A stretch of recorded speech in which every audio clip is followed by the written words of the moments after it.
Jean-Marie Le Pen, je reviens un instant sur cette affaire du voile que j'évoquais tout à l'heure. En quoi, à votre avis, le port du voile islamique, à l'école, j'entends, altère, compromet, porte atteinte à la liberté des autres écoliers? Oui, je crois que ça ne se situe pas du tout sur ce plan-là.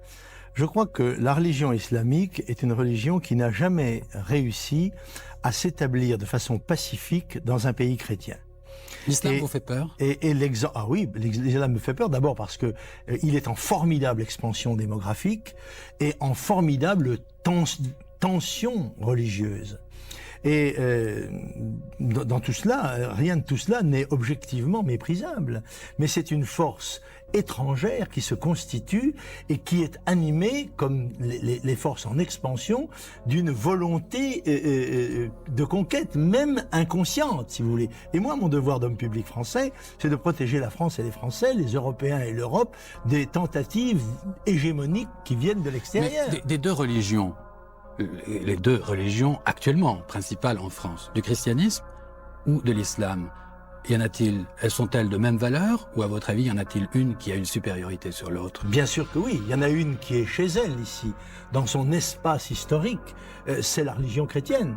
La religion islamique, l'histoire en a ainsi décidé, a eu sa zone d'expansion ailleurs. Et ce qu'il faut savoir, c'est que ce sont deux religions de nature très différente.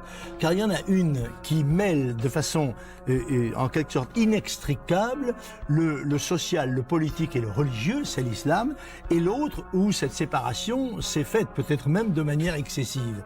Or, il faut savoir que la terre d'islam, c'est une terre sur laquelle s'applique la loi de l'islam. Et si vous acceptez de donner à l'islam les signes extérieurs de reconnaissance de la qualité de terre d'islam en Europe, à ce moment-là, vous serez contraint de donner l'une après l'autre, des concessions de plus en plus, à des exigences de plus en plus fortes pour imposer non seulement les mœurs, les coutumes, le costume, mais encore et surtout le droit civil, la façon de penser.